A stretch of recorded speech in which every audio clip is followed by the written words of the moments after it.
Hello, everyone, and welcome back to another episode of Fan Behavior in F1 podcast. I'm Zoe, back with Hannah. What a day. I feel very weird. Yeah. I don't know if you feel this way. Yeah. I feel like I should feel a different way, and I don't feel... I feel like I should be excited. Yeah, or I should be much more jazzed and happy, and I just feel... I feel a little pissed off. I feel a little pissed. I feel a little bit just kind of... honestly, a little disappointed in a weird, not because of the result, but just because of it just feels weird. It's just a weird ending, anticlimactic, if you will. Yeah, in a weird way. And I'm obviously we'll get into all of it, but I feel like, I mean, it could have turned out way worse. 100%. So I'm glad it didn't turn out the way that it could have. Yeah. We're being very vague. Well, everyone watched. Also, it's like I saw that Zach Brown's in Toronto, so it's like Dad's gone. So, you know. Yes. My mom was like, where's Zach? He's other things he's got to take care of. He's minding his other children. Did you see that Teo Pourchaire is racing? I did. It's just like, he was just fired and then he's replaced, and then Alexander Rossi hurts his thumb, and then it's come back. Please, we need you. That IndyCar team is... It's giving Red Bull in a little bit. Alexander Rossi's getting replaced by Christian Lundgaard. Like, what the heck? Yeah. Anyway, but we're not here to talk about IndyCar. No. So Hungary race week. So much to get into, honestly. Yeah. I just wasn't anticipating anything interesting out of, not in a bad way. I just was kind of like, okay, well, we've become so accustomed to just blah that I keep forgetting the season's so different, and I keep anticipating just not to have anything exciting happen. Chaos in pretty much every aspect of this weekend. Absolutely. But let's start from the beginning. Let's start pre-race weekend. Yeah. So just some quick news things I wanted to touch on. So this is, I'm sure people now, and I hope everyone has watched Daniel Ricciardo on the Red Flags podcast. I actually haven't yet. Haven't. I know, and it's my error, but I'm really looking forward to it. It's really, really good. Yeah, very well done by them. So they had him. They I don't made know a if picture I should say book. I'm proud of them, but I am proud of them. They made a picture book of sort of memories over the course of his career, and had him react to these certain moments. Some were obviously on track, some off track, but it was fantastic. Yeah, I saw some clips. He seemed like he was getting a little emo, not crying or anything, but just felt sentimental. Right, exactly, sentimental. But it was very, very, very well done. If you haven't seen it, go and watch it on their YouTube channel, or you can listen to it on Apple and whatever. Not that I'm here to plug them, but the reason I bring it up is because one of the pictures that they showed was Daniel at the Met Gala with Anne Hathaway, and something that iconic. Hannah and I have been really trying to figure out since that moment is what is Daniel Ricciardo's favorite Anne Hathaway movie, and it's very much a thing that only you and I really care about. Correct. But it's just a pending question that we always had. Yeah, I have a minor amount of beef though, that because when we were talking, I think I could say this, when we were talking to Neha about it, I was like, you should ask him when you talk to him in Miami. And I think, she had a very limited amount of time. And I think they nixed that question just because she had a limited amount of time. Oh, I don't feel like they nixed it. Sure. Okay. Well, maybe not. But I think it was just because, they had maybe 10 minutes, 5 minutes, whatever. It was kind of let's just stick to these, not in a bad way. Yeah. So I'm glad that it made it through. Maybe it wasn't on a list that had to be approved I feel whatever. Like it seemed very, so then when they were talking about this, Brian asked Daniel, what's your favorite? And it seemed not planned. It seemed sort of just sort of spur of the moment in the conversation. Absolutely. And Brian would ask that, and we love him for it. And the second I heard it, I was just like, thank you. And he said Devil Wears Prada. Which is great. Which is great. And for not that you guys know anything about my family, but Devil Wears Prada is a huge very important here. Movie in my family. My whole family loves it, especially my dad. We watch it every holiday season. It is big time. And so the fact that Daniel Ricciardo said Devil Wears Prada, he's invited to our house for Christmas. I'm very envious that you have a dad who has such high quality taste in cinema, or comparable taste in cinema. Yeah. It's probably the better. Did you ever watch Modern Family? Yes, I've watched. Okay, do you know the scene? So it's when, I don't remember exactly what's going on, but it's when Haley, her name's Haley, right, is going to college, and Phil, the dad, is, I think, there helping her move in or something, and somehow legally Blonde gets brought up or something. Like, I think she was saying something like, Elle did this in Legally Blonde. And Phil goes, Haley, this is real life, not an excellent movie. And that's very much my dad. Yeah, because he also likes Legally Blonde, and just that's kind of, that's not what you would expect a dad to say about Legally Blonde. But he's right. It's an excellent film. But yeah, I mean, I think Devil Wears. Has your dad ever watched Devil Wears Prada? No, I'm sure he would like that's it, the thing. But he just would like not be interested in watching it. I think the perception of it is, it's this movie for women. It's about fat, but it actually is a very high quality film. Agreed. Meryl Streep's greatest performance, I would argue, and that's the other question that I would then ask Daniel is, do you think that that's Meryl Streep's best performance? Because if he says yes, then he is marriage material, and he's locked in. Yeah. So anyway, I just wanted to give a shout out to the Red Flags for asking that question, because it's something that we've been trying to figure out for a while, and we're grateful. Again, very small monkey, but monkey off her back. Yeah. Exactly. Okay, so then we had Dog Dad's collaboration. Yeah, what a comeback from the last collab post they shared. We had Lewis and Charles Leclerc introducing their dogs to one another in, I believe it was at Silverstone. Yeah. And Charles had talked about how, I think he was asked earlier in the weekend about Leo meeting Roscoe. And he said something to the effect of, Leo needs to make friends and socialize and stuff. Yeah. So we got the photos, we got the videos of the dogs playing, and you just love to see it. You do. It was just the cutest. Yeah. I mean, totally different. Their dogs are very different, obviously. Yeah. Honestly, their dogs are them in so many ways. Like, Leo's just like hyper. a little like running around, and Roscoe's playing, but kind of like, leave me the F alone. Like, get away from me. Young and old. Yeah, and Roscoe really has no idea what's coming for him next season when they're just going to be together. Yeah, it does seem that Roscoe only shows up for Silverstone at this point. It doesn't seem like he's coming around to many of the other races. Yeah, too tired to travel. Yeah, he's totally get it. He's getting up there in age. So that was fun. And as you mentioned, yes, we have a strong attachment to the collaborative posts of Lewis Hamilton and Charles Leclerc. And so who knows, maybe a future Halloween costume for the two of us. Yep. Then we got, I'm kind of going out of order here, but it's okay. Then we got Charles Leclerc and his girlfriend Alex, Pierre Gasly, and his girlfriend Kika at the Eras Tour in Milan. Brilliant. Beautiful. Couldn't have scripted it better myself. Apparently neither could they, because they weren't planning on going together. They didn't know. Which is also interesting, like that the girls weren't talking to each other about it. Like, and not that they're, always in communication, but it's just, I don't know. I assumed that they made plans together. I know. And Pierre confirmed that no. There was a video of Charles Leclerc very clearly on the phone with Pierre, because he's trying to like wave him down. Oh, I got you. Okay, I was wondering. I saw that and I was like, "Who's he waving at?" But again, I assumed they were together, and so he just was lost or something. Totally. But then I saw. So apparently, Kika's not like she's. Obviously, she likes Taylor Swift enough to go to the concert, but I don't think she's like a diehard. Like, she has said that she doesn't know very many of her songs. Got it. But Alex is diehard, and there's a video of Alex during All Too Well 10-minute version. Yes. And she's singing, "You're tossing me the car keys, fuck the patriarchy," and she's like shouting it, and she's like has her hand up, and Charles just like bouncing, nodding his head, like, I'm afraid of her.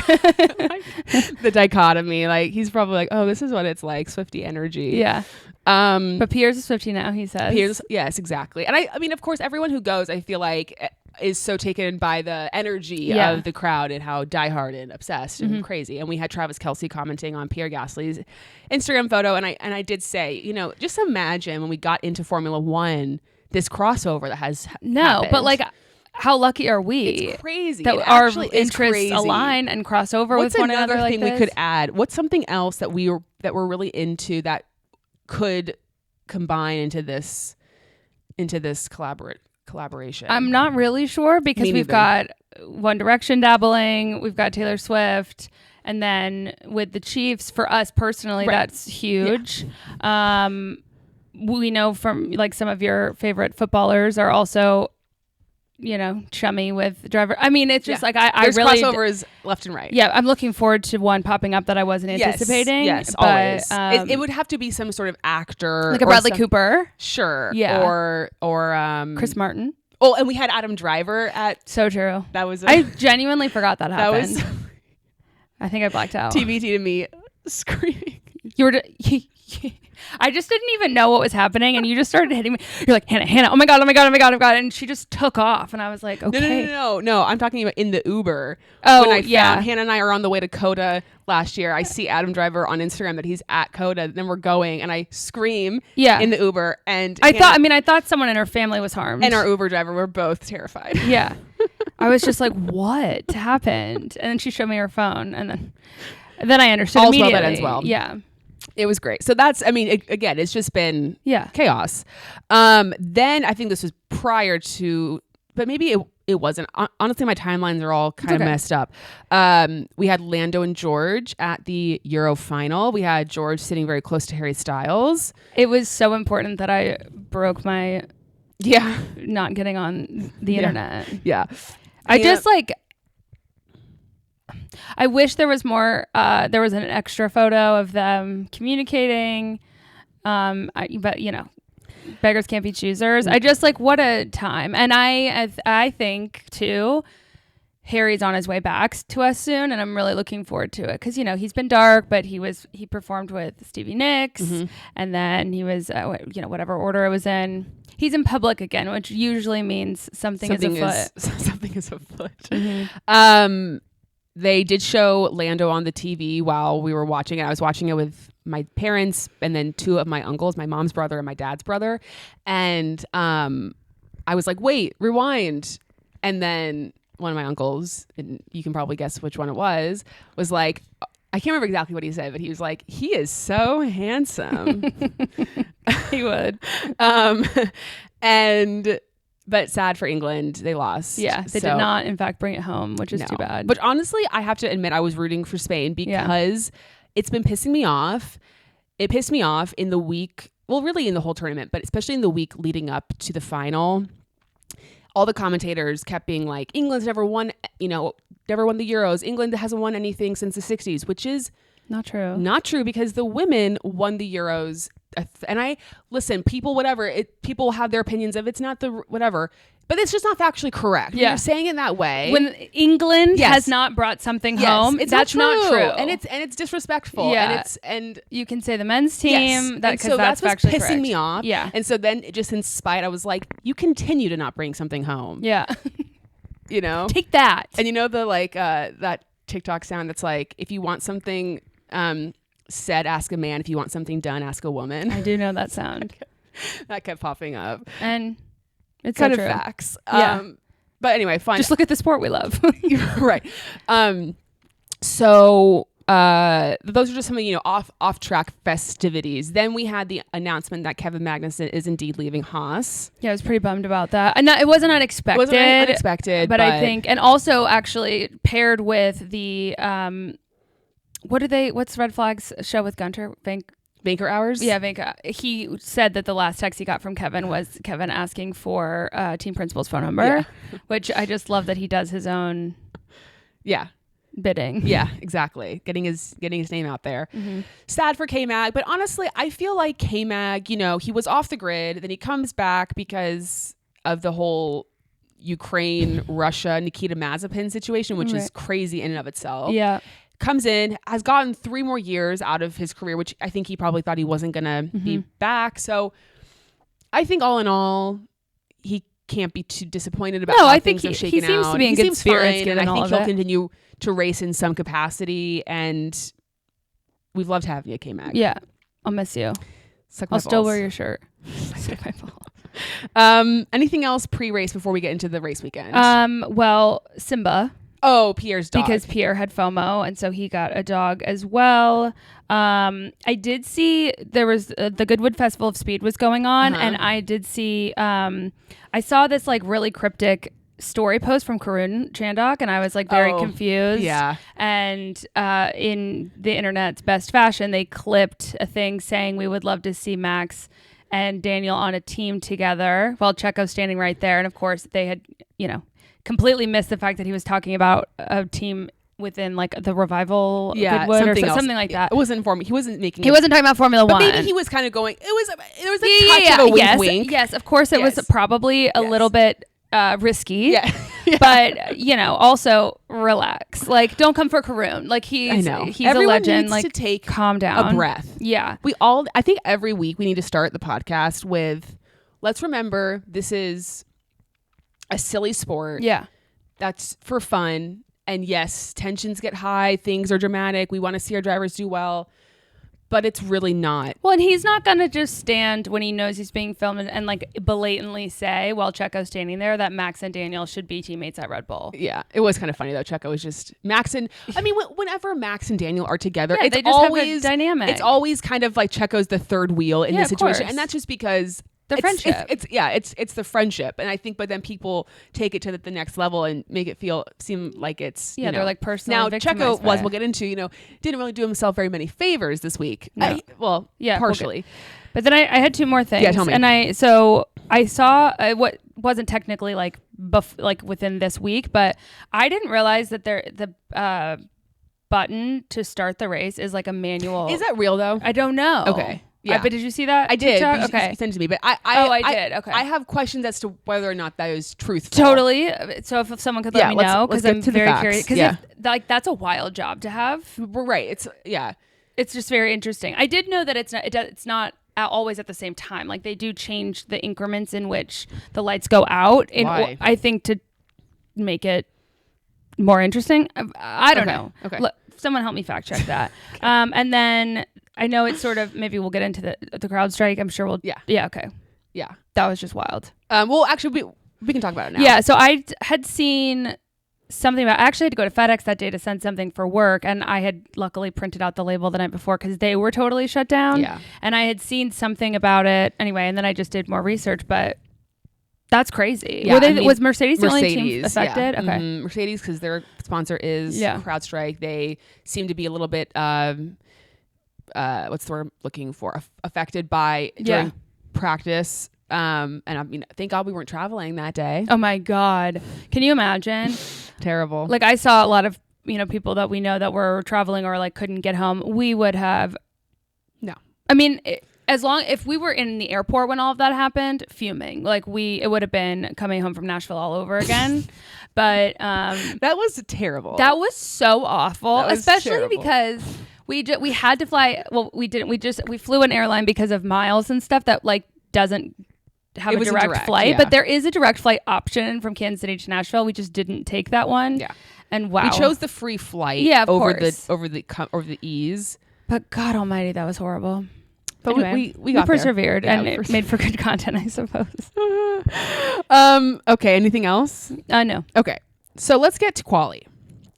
I do want to spend a considerable amount of time on the Checo situation. That would be great. So I feel like let's save that let's go through some of the other things that happened in quali, and then let's dive into the Checo of it all. Well, one thing we didn't talk about is the flooding pit lane that happened pre-quali. Yeah, that was crazy. That was not good. I did not know what this weekend was going to do. All the teams the Alpine videos I saw of them like stuff was just blowing out of the McLaren roof, hospitality roof. Yeah, their hospitality they've had has a bad omen. There's been some negative energy in that McLaren. Yeah. So it was kind of wet, kind of dry. It was sort of it was never wet enough for inters during quali, but it was kind of like the rain's coming. There might be rain. So it was a very chaotic qualifying session, I have to say. Mm-hmm. And so a lot of drivers set their times while it was like maybe okay conditions. Then it kind of started to rain some more. We had the Checo red flag, which we'll get to. And so everyone's stopped. And it seems like people are not going to be able to improve on their time. Right. So that was what it kind of was they were alluding to, which meant that like Daniel was in, I think like P16 at that time. Mm-hmm. And you should have seen me. I didn't want to. I was just like, are you effing kidding me? Yeah. And whatever, we'll get to the Daniels, fucked over weekend later. But I was just so pissed. Yeah. I was mad at Checo, obviously. For just like, really again? Well, I wasn't so mad about the actual crashing as I was just ruining the potential for people to get out there and do points, or get a lap in again, whatever. So then some people start to there was like out. 6 minutes left? Like 6 minutes left. Okay. George comes out. I think Valtteri came out, maybe Joe, and they're not really improving. But then it kind of right at the very end there was like, oh, actually teams are starting to improve. You had Daniel go P1, which I was just like, oh my God. People were like, he saw Checo, he saw an opportunity, and he said, I have to go for it. Yeah. But like George, he was pissed because he went out too soon. Mm-hmm. The track wasn't fully evolved. He didn't have enough fuel in his car to go for a lap when it was the optimum time. Right. George out of qualifying. Bummer. Alpine totally fumbled the ball because, again, a lot of drivers or teams thought no one's going to be able to set better times. Mm-hmm. And so I think at that time, Pierre is maybe like P13 or something like that. Well, of course, everyone that's out there, Daniel, Valtteri, whoever else, are setting or are getting out of that elimination zone. So what happens? Alpine at the bottom. They don't even set a time. Yeah. Like, what did they qualify? 19 and 20. Yeah. I mean, it was just a complete fumbling of the situation. It was absolutely terrible. Yeah. Yuki. Mm-hmm. Wow. Yeah. That was big. Yeah. I was shocked. Actually, when they show on the screen yellow flag, mm-hmm. Is there someone that pops in your head immediately that you're like, please not insert name? Sometimes, but like yesterday or whatever day, I was just like, who the fuck is this? Now. And they cut to Again. the VCARB and I was like, yeah, I imagine you were like that. I actually, when that happened, I didn't think it was Daniel. I don't even know if I like gave it much brain power, but I was just like, yikes. I was just like, and then they're like, Yuki. I of course, I'm not happy that it was Yuki. Like, sure. I love Yuki. Everyone knows that. But I have to say, I did feel slightly relieved that it wasn't. Yeah. Though I think Yuki did kind of screw Daniel because he was on a fast lap and he had to stop. Which, at least it was Q3. Exactly. But it was he got some serious air. He seemed, I don't know if you caught his like reaction when he got out. He was very emotional. He seemed very upset. Oh, Yuki. I didn't notice. He was like putting his head on the fencing, kind of. He just seemed, he was upset or like shaken from the I don't crash. know. It was kind of I mean, for him it was a bit of a big one. It was a bit of a big one, yeah. Because usually his tires just fall off the car without his consent. Away. Yeah. Without his consent. So it was just kind of an up and down quali, and then because of that whole like red flag situation, a lot of drivers realized they weren't going to be able to set faster times, and so like Max didn't even go out for another run. Mm-hmm. I think Daniel was the only one that improved, and he out-qualified Yuki. Yeah, because I think Max, Carlos, and Fernando I think didn't go out again. Yep. So it was just Fernando didn't even stay in the car. I mean, he got out. Same with Max. Yeah. Oh, okay. I didn't see Max. Also, in Q1, I just wrote down this quote because, well, when I say it out loud, you might know where. Oh my God. I know what you're saying. Where you were going with it. Leaving it late and leaving it very nice was Daniel Ricciardo during the medley. Yeah. Yes. Crofty gave us that gem, so God love him. If you know Real Housewives of New York, I cooked, I cleaned, I made it nice. That is okay. And if you don't know, I'm sorry. Actually, I was thinking about that the other day. Like, what are the two quotes from Real Housewives of New York that we always mention? Mention it all. Mention it all. And yeah, made it nice. I've been getting a lot of Bethany Frankel TikTok. I don't know if you are on her TikTok, but I'm just getting a lot of Bethany, which I actually enjoy her social media personality, but it made me think about Mention It All. I think that was at the same party. Yeah, I think it was. At Dorinda's house. Yeah. And the Berkshires. So funny. And then Lando Norris gets pole position. Mm-hmm. Thoughts, feelings? Well, I didn't know how pissed off he was going to make me. So I thought it was fine. It was, again, kind of anticlimactic because of the fact that people didn't go out again, but no one improved. So you didn't have that build up. Right. There wasn't like an anticipation. I was like, oh, Lando's going to get pole. Yes. Great. Yes. Yeah. Anything else before we get to Checo? No. Well, I was bummed. Like Logan seemed to be doing pretty well in Q1. Pissed. Yeah. And that was a bummer when he said that traffic is a joke. Yeah. Yeah, he did. Things are jokes, guys. Yeah. Yeah. Wow. And then we'll talk about that later too. But Alex was little chippy with Williams today too. Yep. Anyway. Yep. Clackers. Checo. Okay, so let's get to Checo. I mean, there's all these rumors going into this weekend about Checo and his future. A lot of reports that Red Bull is looking to make a change at the summer break, that once the summer break happens, they can activate these performance clauses that would allow them to replace him mid-season. Reports of, is it going to be Liam? Is it going to be Daniel? Is it going to be Yuki? Who's going to get that other seat? There's even pressure from Daniel on Daniel's side. Daniel needs to perform well because not even just for the potential of getting a Red Bull seat, but just keeping his seat in general. Right.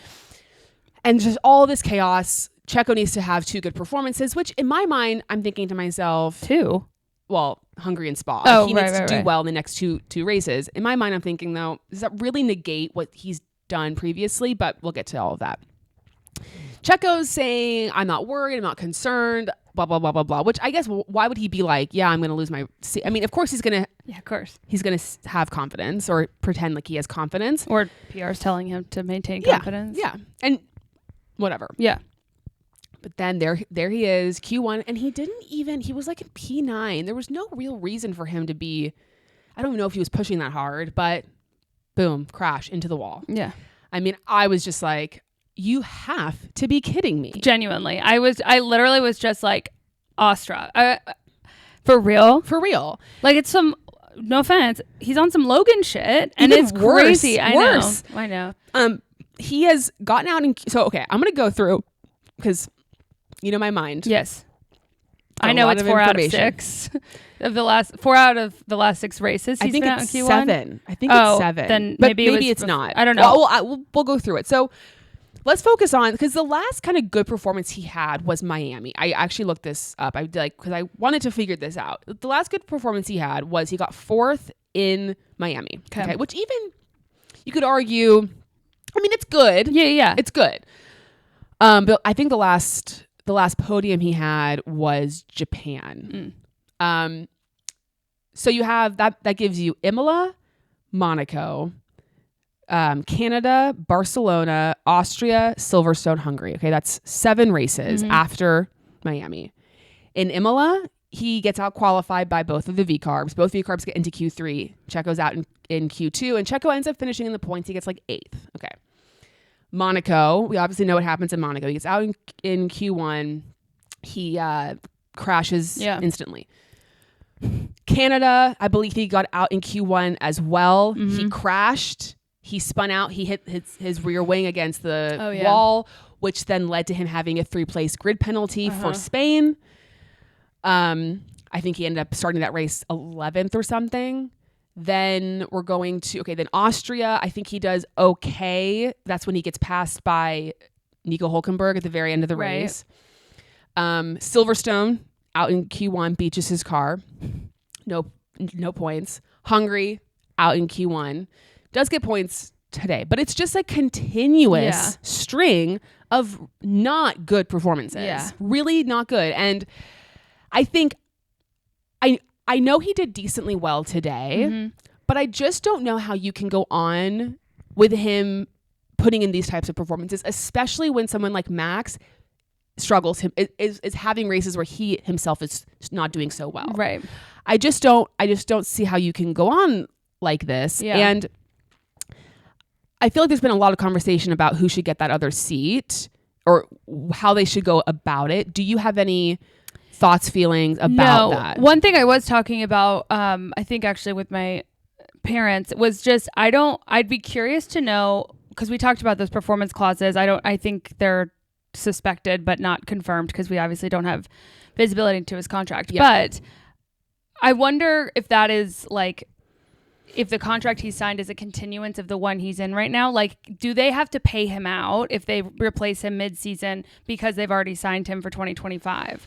Or is the performance this year, or his contract contingent on his performance this year? I think what I read was that because the reason that they signed him so early, I think we maybe talked about this, was because they then they signed him early, but they put these performance clauses in place, saying that like if he doesn't perform, he will not. Yeah. So his performance is like, or his contract next year is contingent on this. Got it. I think so. Okay. Obviously, we don't have all the information. Right. Well, that's smart of them. Because I think a lot of people were like, "Why did you sign him so soon?" But they put in like a safety, whatever the word I'm looking for is, like sucks for him. But my thing is, I feel like, well, especially it's also hard because today Daniel was particularly fucked by his team and the strategy. So it's like, well, how is he supposed to prove himself if you keep screwing him? Just question. And so I don't know, because it's also, I would say if we're talking performance. Yeah. I think and the options are Yuki, Daniel, Liam. Yeah. I think Yuki gets the Red Bull. Okay. But we're not talking just performance because Max is a special egg. And so I think the option is Daniel, because I don't want Liam to go through what Alex and Pierre went through. Daniel, the Red Bull peeps have a heart for Daniel like they don't have for others, in a way that if they've been this patient with Checo, I feel like, and I think Daniel would do better in a Red Bull anyway. So that's kind of where I'm at, is I'm and obviously I'm biased too, right? Like I would prefer it to be Daniel, and then I would prefer Liam and Yuki to be in the VCARBs. I don't see them bringing someone in from outside the family. Yeah, me neither. But weirder things have happened. Right. So there's been some reports that have said that Liam is the favored choice to go into the Red Bull should they make the midseason swap. And I just think that is not a good idea for Liam's sake. Agreed. And even Red Bull's sake too, but particularly on the Liam side, why would you, first of all, if you're making a midseason swap, you're doing it because you're worried about your constructors' chances. You're worried about the fact that you may not win the constructors. And especially this week when McLaren has a 1-2 and they're your fiercest rivals. Don't put it on Liam. Why would you throw a rookie into that seat? Right. When you've seen, as you mentioned, history has shown that it is not a kind seat to young drivers. Right. And I was thinking about this too in relation to Yuki. Like, I feel like with the second Red Bull seat, it like amplifies drivers' kind of worst qualities about themselves. It brings it out of them. For example, Pierre, we know Pierre is kind of can be feisty on the radio, can kind of get a little angry. And I feel like when he was at Red Bull, he was like so up, like, I don't know, spun up or something, that he just was kind of like flying off the handle. And, and I've heard stories about how just he like a pressure cooker. Was kind of like yelling at people, and just because he couldn't handle it, and it brought out the worst in him. And I think with Alex's kind of worst trait is that he gets very anxious and very much like spiral and kind of lacks self-confidence and like internal. And we saw that too. He just like kind of like withered away. Yes, exactly. And so with Yuki, we know Yuki's worst qualities about himself, right? As a driver. And I think that would only be amplified more in the Red Bull. And Daniel's been in that team with Max for a substantial amount of time. Right. So I actually saw some, and I just wanted to read what this person said on Twitter, because I thought it was it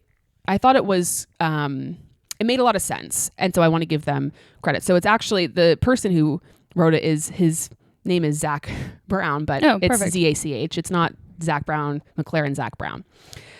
Okay, so here's what he said, and it's kind of long. So we'll go by point. Okay. Nobody wants that second seat. Nobody wants that Rebel second seat, apparently. But I think giving it to Daniel Ricciardo is the objectively correct decision for several reasons. 1, at this point, they won't know what they're going to get from Daniel in a better car until they try it. Facts. I think, and this is me speaking, not Zach, I think the whole reason of them bringing him was like the potential of him getting to Red Bull. Well, now it's there. Just give it a shot. Yeah. Give it a whirl. Okay. Plus, like I could also they can make it so that the VCARB drivers and Daniel can be moved around. Well, right. So one of his points said, moving Daniel allows them to get a half season of Liam versus Yuki, which becomes the tryout for 2025 if Daniel flops. Facts. So you give Daniel the shot. I don't think he's going to do worse than Checo. He's already doing, I mean, again, like he was screwed by his team, and the Red Bull is a faster car, but in terms of qualifying and stuff, Daniel's already doing better than Checo anyway. So he's not going to do worse. He knows the car. That car is very specific and a very specific car, and he's driven it before. If he doesn't do well, then you've given Liam a chance to show himself against Yuki, get some experience, some races under his belt, and then you can promote him. It kind of just makes sense, right? Okay. It's like let him intern first. Another point. He's been there and done that in a top seat. He's not going to be shell-shocked in a garage next to Max. Facts. His experience and maturity as a driver, who would be grateful for another chance, would keep him from causing internal trouble within the Red Bull dynamic. He's a controllable second driver. Facts. Yep. There's no doubt in my mind he is bagging more points consistently than Checo is currently. So it's an immediate improvement for the constructors. And he would be in a better car. Yeah. I think he's a safer set of hands than Checo, Yuki, and Liam, and anyone else they have available. I think a lot of people are like, and the other thing too, and I know this people are probably like, shut up about talking about this, but I do think it's kind of the most interesting thing, and we'll get to everyone else. But like, I think there's a lot of people who feel like Yuki deserves it more than Daniel. And I think in some ways that's true. But if you actually look at, and I know people will joke or say that the chassis change didn't really mean anything. But if you actually look at the results from China to now, it actually is very even between Yuki and Daniel. There's one race where one does better, the next race the other does better. It's back and forth, back and forth, back and forth. This weekend, Daniel was faster than Yuki. And he got screwed by his team, and Yuki gets points. Things like this are kind of happening, and I think there's such high expectations for Daniel to perform at a certain level that I think because he's just it's like Yuki is being told, oh, you're doing a great job, but if Daniel's doing as well as Yuki, it's not good enough. You know what I mean?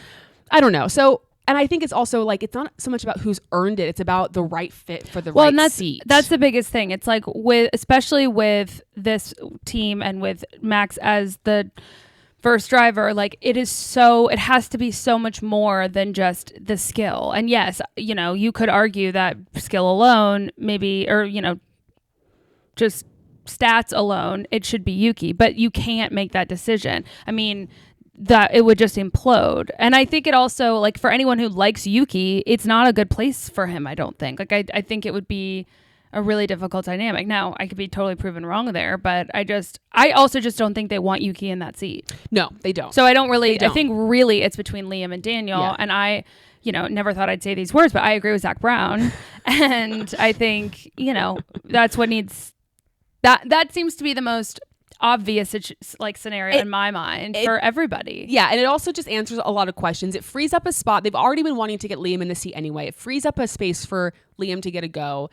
I understand there's a lot of other contingencies involved with Checo, like sponsorship money, what that looks like from a business perspective. I understand it's not as easy as being like, you're done, goodbye, and like it's only based on performance. And again, this race, Checo did well enough, I think. Like, he was fine. Yeah. He was fine. And Daniel, if you look at the results themselves, you'd be like, well, Daniel got 12th and Checo got 7th, but then there's more going on there, which you hope that like teams actually know that. Anyway, so still TBD onto whether or not Checo is going to get replaced. Like, what do you think the likelihood is? Because it's hard, because it seems so against Red Bull's nature to not replace him mid-season. Right.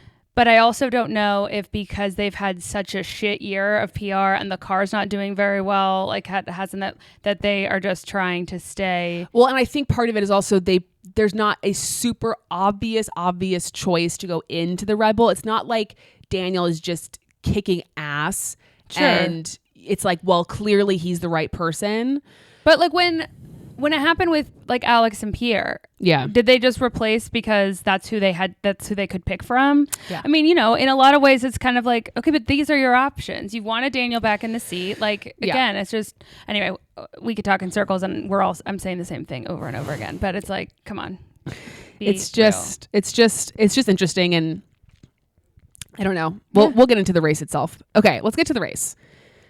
Oscar gets the lead right away. Yeah, he does. And I told my parents before the race started, I said, I think Oscar's going to win today. And I felt that too when I felt that energy. And right away we have Max just Max was just pissed off the entire race. Yeah, he was sim racing until 3. Why did he do that? First of all, I think he does it a lot.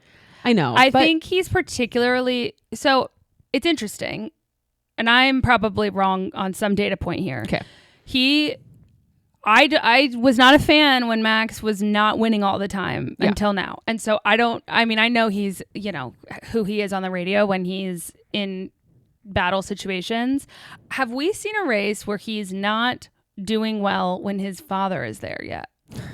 I don't know. Okay. Because all I noticed today was he was incredibly snippy. I know he stayed up till 3 a.m., but also his father was there. And there feels like maybe there's some correlation. Potentially. I'm not ruling it out. But I think that, first of all, I don't know what time they have to report to the track. I know, that's what my dad and I were talking about. But, I also stayed up till 3 a.m. last night watching Dallas Cowboy cheerleaders. And Do you like it? Yeah, it's really good. Yeah, and then good. I woke up for the race. Now, I wasn't doing anything. Yeah, you weren't operating a vehicle at high speeds. No, but I also think like Max, I know. He's got his Red Bull. Like he's got his. I know it's potentially dangerous, but we also like just because he stayed up late simming doesn't mean he didn't get 6 to 7 to 8 hours of sleep. So it's just. But yeah, he was snippy. He as was hell just today. not happy, and he hasn't been happy with the car. It seemed all weekend long. No. He was even kind of complaining during qualifying about the car, and he is just. And this is really when I feel like, for Red Bull's sake, this is when the wheels start to come off. Because you have a second driver who is like getting maybe a handful of points here and there, but he's not filling in the gaps when you need him to fill in the gaps. You have Max, who is, when he gets in these tight situations, sometimes he just GP earned his. He just salary goes for this things weekend. that you're just like, oh, why did you do that? Why have you done that? Move on Lewis. It was just like, what are you doing? Wild. And I thought I was going to take him out of the race. I know. Lewis has to just be like, here Mate. he is again. He's back. Yeah, it's just, it was a little shocking. Not shocking. I mean, I wasn't like, oh my God. It just was a little bit like, where have you been? Yeah. It was a little bit like that. It seems like things have kind of gotten to a boiling point with Red Bull and Max. And, Max is kind of always, I don't know. It's just very interesting dynamic. Obviously, the whole Red Bull situation is just a mess. Yep. A straight up mess. Yeah. And we'll have to see if more mess happens over the summer. Yep. Okay, can we talk about Daniel being fucked? Of course we can. Okay, so the race starts. Also, shout out to Meredith because I was following her. Because I'll be honest with you, I was so dialed into what was happening at the front, and then in the Fan Amp chat, someone said like that she had saw one of Meredith's tweets and like he got totally screwed over, and I really wasn't paying attention to that. So when I started going through her tweets, I was like, oh my God, what are they doing? Why are they doing this? So what ended up happening was there was a number. So Daniel obviously starts 9th. Yuki starts 10th. The Aston Martins in front of them were on softs. I think Kevin and Alex were on softs behind, and the soft tire was like believed to be it was going to degrade very, very, very fast. Okay, so it was really only, I think it was used for those guys because they didn't have maybe enough other tires or something, but or they wanted to make up a couple positions at the start. So I do think that K-Mag and Alex get Daniel at the start, but then with like 7 or 6 laps in, they decide to pit. And Daniel's in, I think at that point he's like in P8. Yeah. Yuki's behind. He's on mediums. Daniel's also very good with tire management. Yes. He is like, that's one of his absolute strengths is he is very good at tire management. And they decide to do the undercut to basically cover off the soft runners who pitted. They decide to also pit Daniel, but Daniel is not on softs. Daniel's on mediums. So they pit Daniel on like 8-lap old mediums when I think the pit window for mediums was like around 20 laps. Yeah.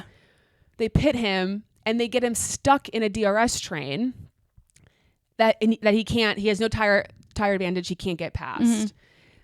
He does 2 pit stops. Did he change to hards then? He went to hards. Okay. He does 2 pit stops before Yuki even does 1. Okay. Now they changed Yuki's strategy. They clearly recognized they had to do something different. So they went to a 1 stop for Yuki, which obviously worked. But like, he got so effed by his team. Yeah. Daniel was in front of Yuki. He was ahead of Yuki. He had good pace. He was also going to catch this, I think, because Stroll was still out on softs. And the soft was going to go, like, Daniel could have definitely caught Lance. But he didn't because they pitted him too soon. They pit him again. They put him in vulnerable situations. And it was just like, It was bad. Like, it was genuinely bad. It was really not good. A weekend when Daniel like needed to show, I think he has said as much, obviously for the Red Bull, but just for his own career, like needing to get points, needing to show something. And it was just a complete fuck over. And he was not, we still haven't heard or seen his radio, but he has to just be really pissed off. Fuming in Australian, because, you know, and I just, kind of, I don't know. I feel like, again, like, biased Daniel fan, I know, you know, you're slightly biased as well, but like, I just feel like his season he's actually been a lot better than it seems he's been. Yeah. And I think he's just kind of getting continuously put in bad situations. And well, that's the thing I was saying earlier. Fair. Like, it's just annoying that they keep saying, like, we need Daniel to prove himself. It's like, well, can you give him a better strategy? Yeah. Please? Yeah. Because, like, today, he could have done really well. Yeah. And you pitted him unnecessarily early. Well, and also what's ironic is the guys that he pitted, you know, to avoid, Nico, Alex, K-Mag, he finished like 20 seconds ahead of them anyway. Mm-hmm. Like, his race wasn't, that's the thing. His race wasn't against any of those guys. It was against the Aston Martins. Yeah. So they just, it was just not two the right thumbs down call. It was very much 2 thumbs down. 1 star. And I don't know what's going to happen to Daniel. Like, this is what's so crazy is in the summer break, we could get Daniel is going to Red Bull. We could also get Daniel's being replaced. Yeah. That's how crazy this season is, or like the situation is. And I just, I can understand them saying, okay, we need to, if they choose to keep Checo, I can understand them for 2025 wanting to put Liam in the seat. That's fine. I do not think he deserves a mid-season change. No. Like, I don't. And if you're going to make a mid-season change, it should not be Daniel. Right. Like, sorry, it just shouldn't be. Yeah. But not like they care what I have to say or think. So I hope he has to be so devastated. I think he's pissed. I don't even think devastated is part of the emotion at the moment. Yeah. He's going through the stages of grief. Yeah. Okay, let's get to the McLaren of it all. I mean, so Oscar's comfortably in the lead. He's in the lead from literally lap 1. He gets the lead. So it's not like a whole situation of, oh, Lando's in the lead, Oscar's in the lead, Oscar is leading the race. The lead very comfortably of the race. Yeah. Very comfortably in the lead. Okay. Now they keep talking about how the undercut's very powerful here. Mm-hmm. And most cars that, choose to go on the undercut, again, undercut also is sort of contingent on like, where are you coming out? Where are you coming out after the pit stop? Because again, like in Daniel's case, it was technically an undercut, but he was then dumped into a train that you can't do anything in that. So it's all about like, where are you coming out? So they decide to pit Lando first to cover off Lewis, which I'm sort of like, I guess I kind of understand, but it wasn't like Lewis was a huge threat. No. At least in my opinion. They pit Lando, then they pit Oscar. Mm-hmm. And Oscar comes out like 3 seconds behind Lando. Right. And in that moment, as it was discussed, Lando should have let Oscar pass. Yeah. Well, yeah. And then it became this whole thing about, well, okay, Oscar, when you catch up to Lando, he's going to let you through. Well, then that gap kind of started to get further and further away. It was like 4 seconds, 5 seconds, and it was 6 seconds at some point.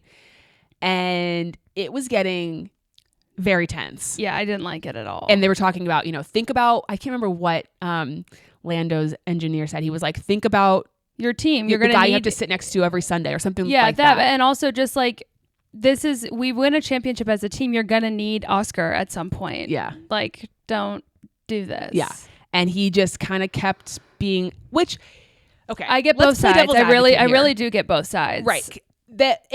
Let's be very clear. This is a McLaren. Ultimately, it is a McLaren fuck up. Yes. They were the ones who chose to do this strategy and put their drivers in a bad situation. Totally. That should never have been done because it's like, it's hard to then put that situation into the hands of the drivers. Mm-hmm. You on the pit wall, the lead driver deserves, again, in the case of Daniel too, the lead driver deserves to get the favorable strategy. Yeah. That's just how it should be. That's how it works. And the fact that they gave it to Lando, they'll have their reasons for it, but it put everyone in a very bad situation. Yeah. And I was like, oh my God, I don't know if they're going to let Oscar through. I know. And then it became this whole awkward thing of like, okay, well, if Lando wins, this is really it's a bad one. Yeah. bad. If Oscar wins, it just feels weird too, which Yeah. ends up happening. But like, it just felt strange. It was just not good. No. And I think what also frustrated me by it is because, at one point, Lando said, well, yeah, I mean, if he wants to catch up with me, I'll let him through. But my beef with it is it seemed, but to be fair, like I get that because at that moment in the race, Oscar wasn't racing well. And like if that was Max, Oscar wouldn't have been able to pass him. Right. So I also understand where Lando's coming from. But at the same time, it's like this is the strategy your team gave you and it's team orders. And I know they're completely different people, but if roles were reversed, Oscar would do what he's asked and he'd talk about it later. Yeah. And we should play the game of which drivers would not have let their driver through. Yeah, Lando. Well, Fernando. I don't. Well, actually, we'll get to Aston Martin drama that I just saw. Okay. Yuki. Yeah. Max. Totally. But I think it's just team orders suck. I know. It's they not really good. do. They're really frustrating and they're really difficult. But I also am just like, it was giving spoiled brat today and just like you haven't heard the word no very often. And, we talked about his maturity recently and I get it. Like I really genuinely understand both sides and team orders suck, but just like move because he's helped you out a lot. And if roles were reversed, he would move. Well, I saw a tweet from Elizabeth Blackstock who said something to the effect of like, if Lando had just let Oscar through when he was supposed to, like he then could have contended for the win in the proper way. Because early on they said you can fight the papaya, like if whatever, blah blah blah. So that's kind of what I was thinking too. Of like, well, why don't you just let him and then prove that you can win? I don't remember what lap it was where that all happened. Do you remember like how many laps were left in the race? Maybe like 15 or something. Yeah, it wasn't that much. I mean, but it was enough where you could have done something. I literally just wrote whatever time it was. I said, Lando, I swear to fuck. I mean, it was bad. It was bad. Yeah. It was bad. I felt bad for Oscar. And I think too, because after the race, I don't know, I might have missed an initial like Lando talking to Oscar. I know. He didn't for a while. Okay, so I was just playing devil's advocate that I didn't see it. Like he gave him a nux or whatever early on and I missed it. But Oscar had to go up to him. Like, don't do that. Do not. No, it's bad. If you're mad at anyone, be mad at the pit wall. Oscar. It's not Oscar's fault. It's not Oscar's fault. And also, this is the shittiest way to win your first race. It sucks. I'm so bummed. Like, I know. It was funny. He apologized on the radio. He apologized for making it quote unquote painful. Ugh. Get out of here. Do not. I know. You precious Australian boy. But the whole thing, I was texting Macy and Sean about this of just like, I know that we talked about this. He doesn't really go past a 7 from like an emotional scale. And so the way he reacted today was kind of how I always anticipated him to be when he first won. But Macy was like, certainly your dream comes true and you hit a 10. And I'm like, I don't know if he's capable of a 10, but I think we could have gotten an 8.5. And Lando took that away from him. I know, because it just felt... Well, the McLaren team took it away from him. And I know, when he apologized, I was just like, it's not your fault. No. You did not have to apologize. But that's on for maturity. This. And then Nico Rosberg. Yeah, well, so first then I was like, they were like, Nico Rosberg, and I was like, oh, Lewis is on he's going to need to be interviewed by, and so then I'm trying to explain to my mom, I'm like, they're frenemies, and she's like, what? And I'm like, I told my mom that, and she goes, oh, that's terrible. And I was like, they're fine. Hannah and I having a big friendship breakup, and then you have to interview. We still have to do the podcast. We're still working together. No, it all seemed fine. It all seemed good. I mean, Lewis was not really talking. They're copacetic. Lewis wasn't really talking to Nico. He was more so talking to the larger public. Lewis is very trained in that regard. Well, I also think it's funny because, Nico now has, like, he was obviously been on the driver's side, and now he has to ask dumb questions that the drivers hate being asked. And you can, like, I felt like there was a question, I don't remember what it was, but Lewis was just kind of like, bro, why are you asking such a dumb question? Well, when he asked Lando about, it seemed a little tense on the radio. No, I'm glad he said not, that because that's what we love about Nico is it's like the Devil Wears Prada question. It's like, these are the questions we really want the answers to. But they didn't really give it much of an answer. Well, but, of course he didn't. Yeah. But to be fair, he handled the question really he was well. like, I did what I told. Yeah. Or what I was told. It's like, 20 minutes later. Yeah. So, I mean, obviously so happy for Oscar. He deserved it. He got Lando. And I think that's part of it too, is Lando, I think you could say there's been multiple races this season where he has coughed up the win. Yeah. There really has been, especially like from the front, or he has had, Austria with Max. Mm-hmm.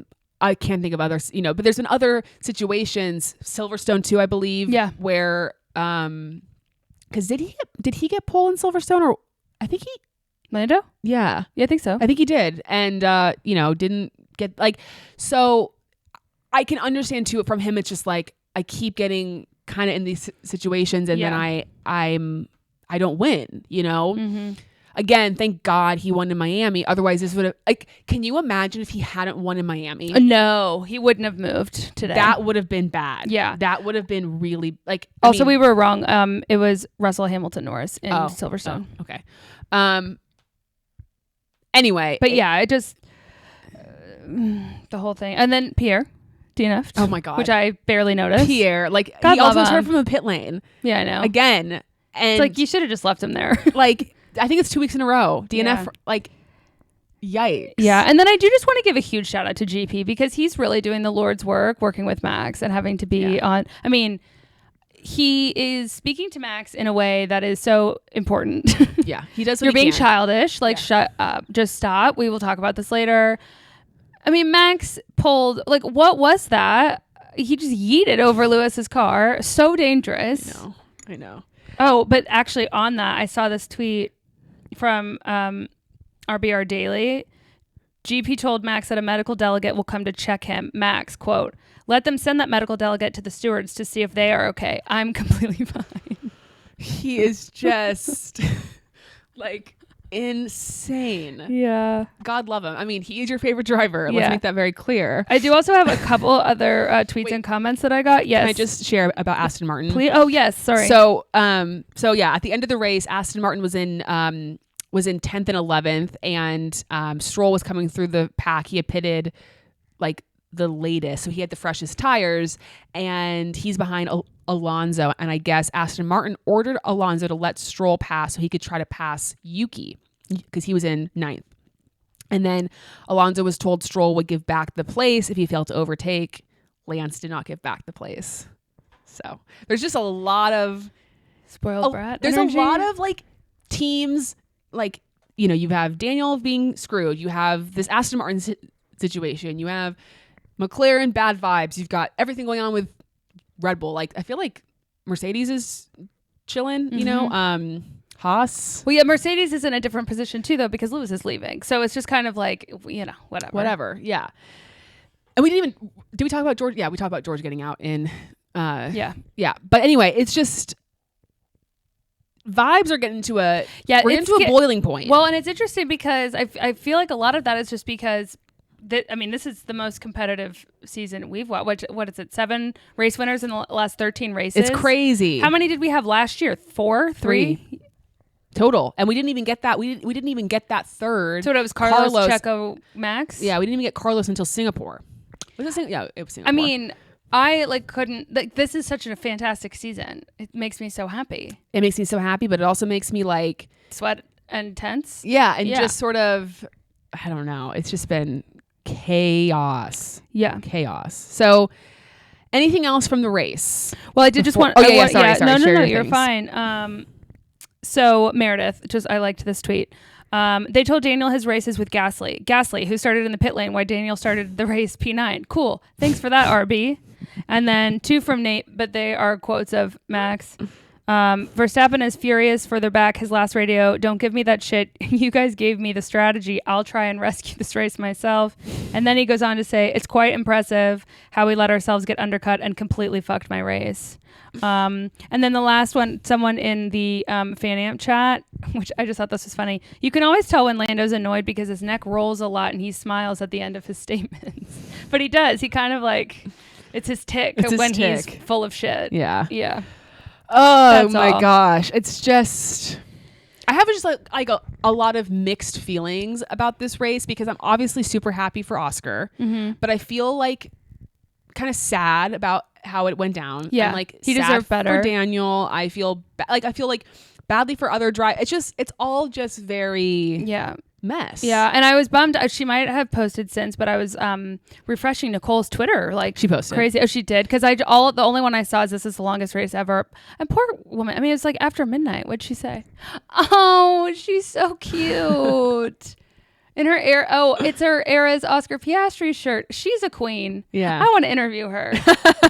Love her. Yeah. She's the coolest. I mean, yeah, and I just want to reiterate, like, very, very happy for Oscar. So happy for Oscar. We love Oscar in this house. Yeah, and I mean, it's not the same because it's not at all, but it's like, you know, when you get like Logan, when he got his first point, which was like this huge thing all over their Instagram. I know we're talking about like completely different things, but it's just like, it's a bummer when there's weird circumstances around it, like a technicality or a team orders that are just almost disobeyed. Messy. Yeah.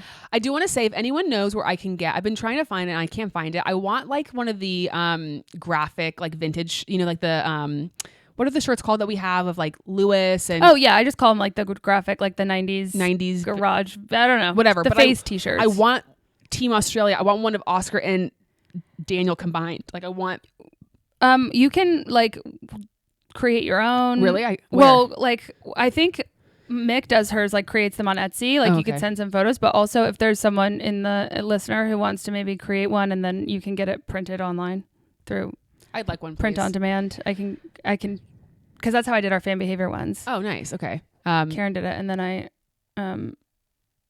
ordered it on Printify or something. I need to go Yeah, it's a good one. represent my Australian. Are you gonna add voucher to it or just keep No. it? Yeah. No, that's totally fair. I was just curious. So Just Oscar and Daniel. just Oscar and Daniel. Yeah. Because I was Great about idea. to be like, oh my God, the two Australians are being completely. I was like, they're both going to be effed this race, and thankfully, No. Oscar persevered. Yeah. I am wearing my Oscar Yes, Austin jersey. You can't see his number though, but so that's why I wore the papaya shirt as well. I love it. Just trying to. For our draft, wasn't the best weekend. Well, you had Yuki. He got 3 points, 1 in qualifying, 2 in the race. Okay. So congratulations. At least the Thank you. VCARB strategy worked for you. Okay. And George got 5 points. He did not obviously get any points from his qualifying performance, but he got 8. So that's 4 points, and he got fastest lap. So Of course he did. God, he loves fastest lap. there we go. Should you want to draw for Sure. Spa? Oh, And I gotta remember what you can't get again. Do you remember what you can't get again?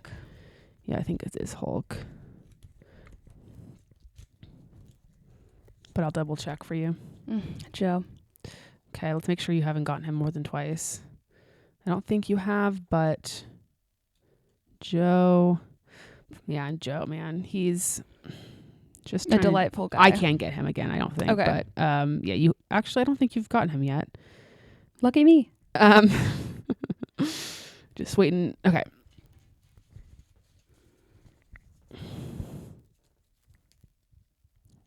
Oh no, I'm sorry. Pierre. Well, terrible odds for both of us. Okay, let's make sure. I don't think I've Could be better. gotten- Probably couldn't be worse. We'll see. You Yeah, never I mean, know. He's got a 50-50 shot at the moment of getting you some points. Is it 50-50? It's much higher than It's much I higher have. than Joe. Yeah, that's Yeah. very true. Maybe 60-40, 30-70, something like that. Okay. Do you want to do fan info and then we do our questions or and also our word? Let's do word, fan info, and then Okay. questions. So do your word. So mine it's B word, right? Yep. Brave, because I know that it's a stressful track for some people. Sometimes it's rainy. I'm really excited. I also meant brave, and like I want someone to do something they wouldn't normally do. Like I want Go for it. Yeah. Yep. Shall we go for it? Shall we go for it? Yeah. I said baffled in Belgium because I feel like something's going to happen where we're just going to be a little bit baffled. Yeah. Before I said brave, my initial word in my head was bananas. Ooh, bananas. Which that's good. kind of felt fun, and maybe I should have gone with that. But yeah, I do also fun. feel like it's gonna. Because now I'm just anticipating chaos, kind of always. Totally. All right, fan and foe. I have two. They're small. Okay. Harry and George. I mean, that was just so exciting for me. I just felt like that was very significant. And then GP. That's his name, right? Yeah. Okay. I saw someone write JP, so I was just making sure I'm not incorrect there. But yeah, it just made me laugh a lot today. And GP has sort of my energy. I know. I was going to say, you very much feel like, I feel like you feel very connected to GP. I do. I feel a kinship with him. And I know he doesn't know me, but I feel a kinship with him. And I just appreciate his energy a lot. Yeah.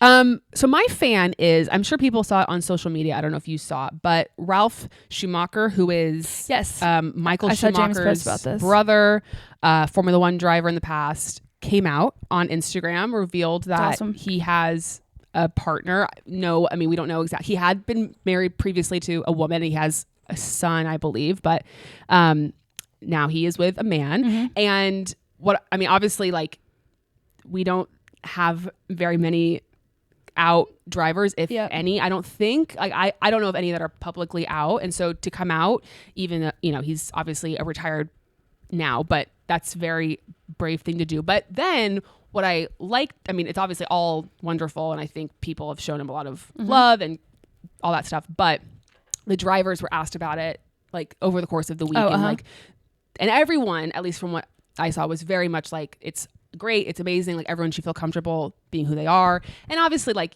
I mean, that's like the line.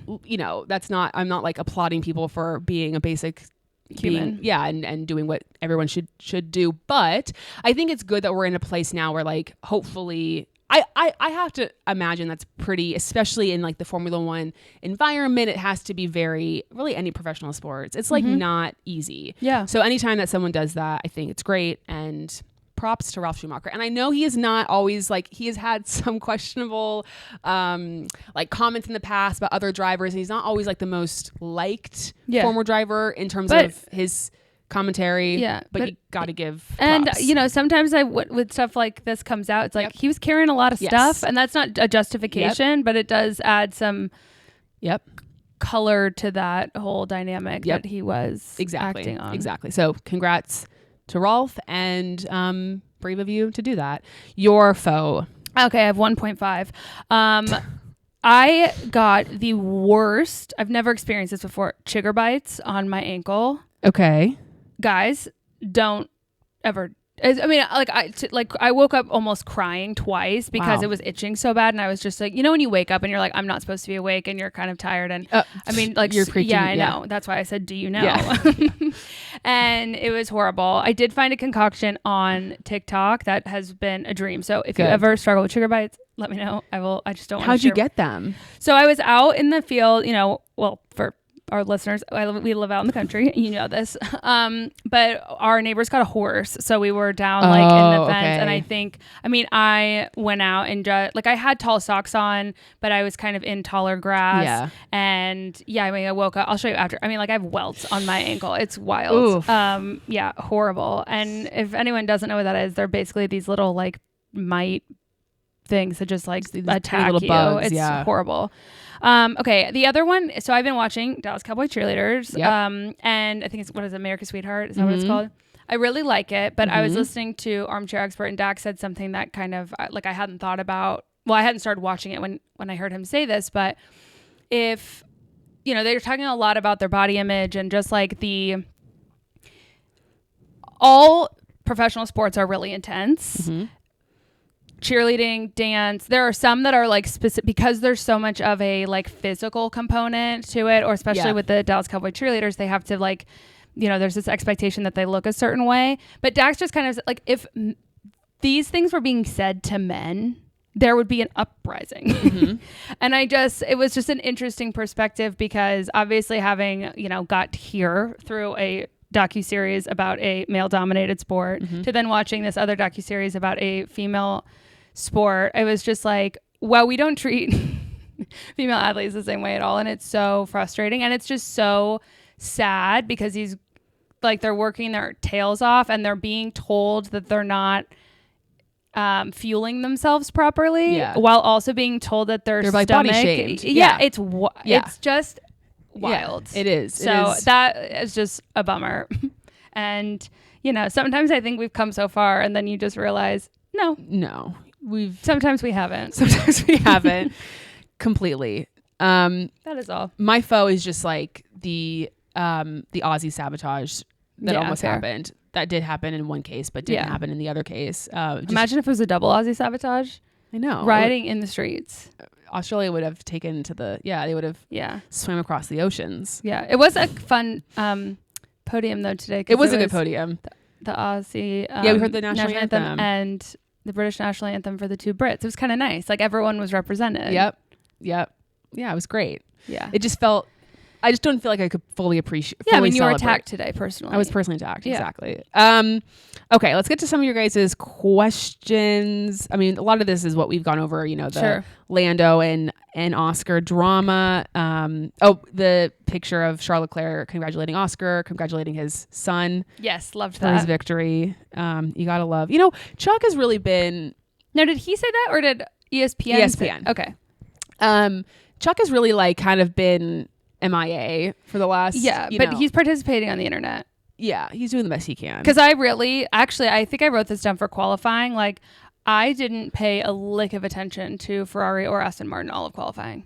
Oh, but particularly, I was thinking about the Ferrari. Yeah, they were just sort of around. Mm-hmm. McLaren was whack today. Yeah. Say that again. I mean, a lot of this is, okay. The team orders. I mean, we kind of went over the team orders.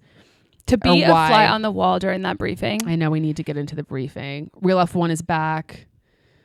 It is crazy. Yeah, I'm excited about Real F1. I mean, we were so into it when it was, the Red Bull show. And I know. Yeah, now it's why does crazy. RB keep pitting Daniel so early? That's a great question. I don't know. They're delusional. Yeah, that's a great question. I mean, literally everything. I'm just going through all of these. I mean, I choose to believe that they're doing their absolute best, and everybody makes mistakes. Hannah Montana told us that, but it's it's enough slices. Stop making mistakes. It's like you've done it enough. Let's try a different way. Yeah. Max just said if people don't like his radio commentary, they should stay home. But we are home. You can't hear your radio commentary when you're at the track, Max. Someone said Lando heartbreak, and no. No. Respectfully, yeah, that's not my particular opinion today. I am heartbroken that he was such a brat to today. win. Lando didn't deserve to win the race. No, he didn't. Because if he did, he could have caught up with Oscar during the entire beginning of the race. Yeah. That is all. Yeah. That is all. So yes, I'm heartbroken by Lando's behavior. Curse rings true for all except Lewis. Yeah, I know. Oh yeah, I meant to say that earlier. Lando. It's kind of sweet though. It's his love for Lewis that he still holds a torch for finally broke the curse, but only for Lewis. I know. There's something really poetic about that. Very poetic. Lando's helmet. Oh, okay. I actually meant to have that as my fan, but I didn't. But the fact that he broke his trophy last year. First of all, did you notice that before they started spraying the champagne, he handed it to somebody else, which I thought was funny. But I mean, brilliant collab to have the folks that made the trophy he broke. Esteban's was too. Yeah. Esteban was because he won in Hungary a few years ago, and so his was also the same, or was designed the same as the trophy. Yeah. What was Alpine doing with him? Was they bringing him his old car? Were they trying to reminisce? I think it was they fired the old car. him. Yeah. What? Yeah. That felt weird. Yeah. I don't know.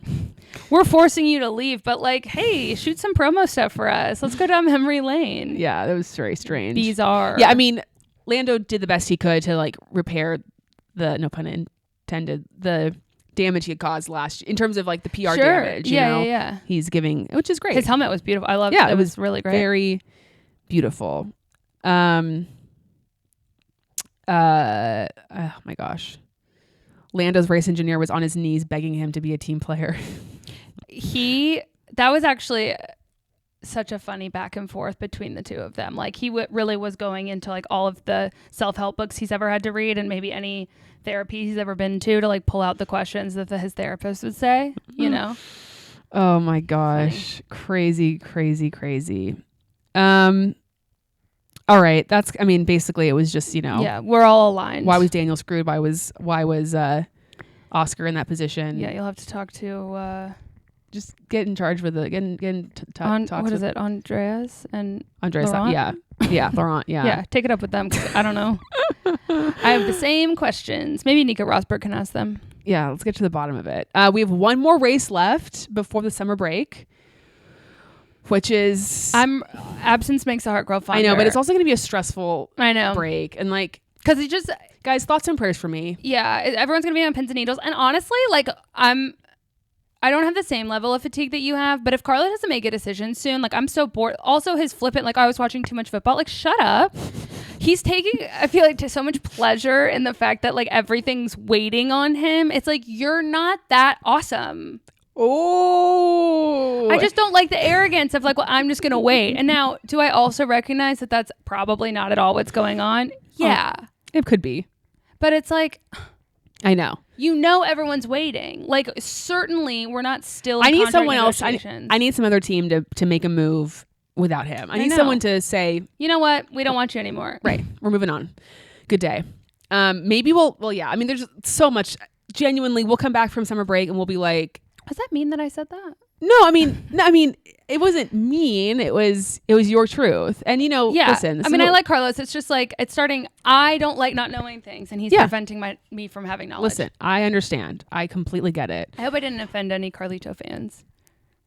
Listen, we've already done that enough, if you will. Or I've already done that enough. No, we like Carlos, than I did. and we respect the work that he puts in. Mm-hmm. And he will have a seat. I don't think anyone needs to be concerned. I think he will have a seat. Oh, of course. It's just where?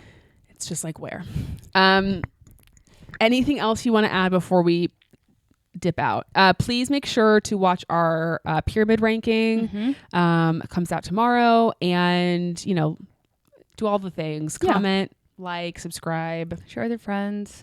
Share with their family. And just share with your let's dogs. all just take a breath. Let's all just, we're going to get through this one way or I'm actually glad you said that. I felt I did a little need tense, a deep breath. and I just, we're going to get through it no matter what. Yeah. And we're all going to be fine. Yeah. So let's just remember that. All right, guys, we will see you next time. Enchante.